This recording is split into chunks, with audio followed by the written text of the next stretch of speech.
Good afternoon, everybody. My name is Lane Kowalk again. As you guys know, I do a little bit of real estate investing, and today I'm going to talk about a little bit of ways I interpret properties. I'm going to talk to you about the rent-to-value ratio. It's the metric that I use to kind of analyze properties. And the title of my speech today, which is the organization speech, is Rent-to-Value Ratio, Tinder Style. So before we get started, do you guys know what Tinder is? No. Yeah, I should have known. Raise a hand. Who's on there? Yeah. Christian Knight, and I've seen you on there. No, I swear. What's C Knight 54. So for you guys who don't know, Tinder is an app on your phone. Obviously, there's a lot of suitors out there for any one gal or guy. So what you do is the person's picture comes up, and if you like what you see, you swipe left or you swipe right if you don't. The idea is somewhere out across the city or across the country, somebody else is doing the same thing and might swipe the right way that you are, and it'll be a match.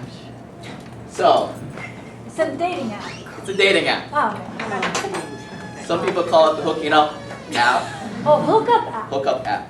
Oh. So, how does this relate to real estate investing? There's a lot of homes out there. There's a lot of people potentially to date. So, one way of doing it, when you're on the app, obviously you're looking at the picture. That's the first thing you're looking at. When I look at properties, I look at this thing called the rent-to-value ratio. So what is the rent-to-value ratio? You take the rent, divide how much you get per month, you divide it by how much the market value it costs. So a quick example. Something that rents for $1,000 a month, divided by the market value, $100,000. That's 1,000 divided by 100,000. That's 1%. And this 1% is kind of a rule that I look at. If a property is under 1%, I swipe left. Don't even look at it. If it is higher than 1%, then I'm gonna swipe the other way and kind of just keep it in my back pocket. So this really helps me because sometimes I get these long spreadsheets of just properties, and what I do is I do my little conditional formatting on my Excel spreadsheet, and I just light up some things red, some things green, I delete all the red ones, and I move on from there. It's a way of kind of filtering through all the crap that's out there, because as an investor you get a lot of this stuff, and you only got so much time in the day to kind of date properties and potentially seek the best one.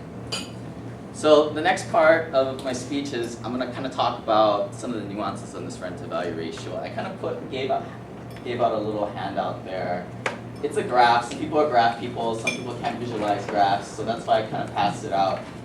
This rent-to-value ratio is not typically straight. On the high end, you got very high-priced properties. $500,000 for a property, you're not going to get that 1% ratio, which is $5,000 a month. You're going to get like half of it. So on the high end, this rent-to-value ratio tails off, and on the low end, you got kind of a lot of pretty good, seemingly by the numbers properties.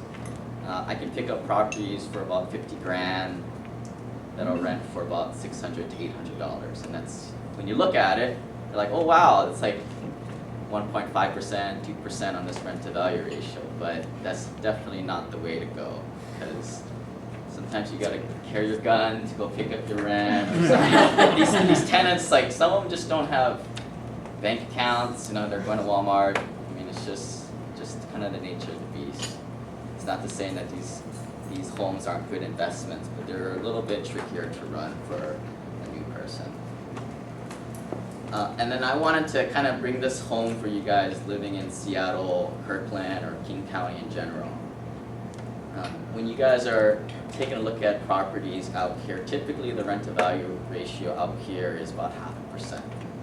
So in Seattle, where I live, like a $400,000 kind of average home, take 0.5% of that, it's usually about $200 or $2,000 a month is typically what you're going to see for rent. And that ratio pretty much holds true. You're in Kirkland, and you got $1 million house out here, 0.5%, you're probably going to get $4,000, $500 or $5,000 a month. So the rent to value ratio pretty much holds true.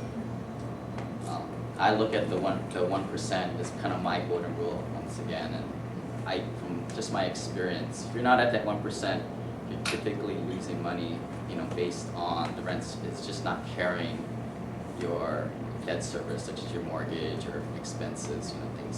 Things break in and you have to fix. So I want to kind of close out with my talk, and this rent to value ratio is just one metric that I look at. But I think if you guys are kind of somewhat interested in real estate, it's kind of a good starting point. What I would do is, if you want to just look at properties, just make a spreadsheet, the address, how much is potential rent, and how much is the property worth, and then do that little spreadsheet calculation and seeing where this is on the rent to value metric. And if you don't care, then you're at a dinner cocktail party, and somebody says to you, oh, I got this cool investment property in Kirkland, and then you can ask them, oh, how much does it rent for? How much does it, what'd you pay for it? And you can do this quick math in your head and kind of see if this guy is just an investor or is this guy just a collector of properties and he's actually losing money every month. So that's all I had to talk about the rent to value ratio. If you guys wanted to learn more about real estate investing, I have more stuff on my website, which I've been kind of working on lately, or come talk to me. But at least you'll have something cool to talk about at the cocktail party.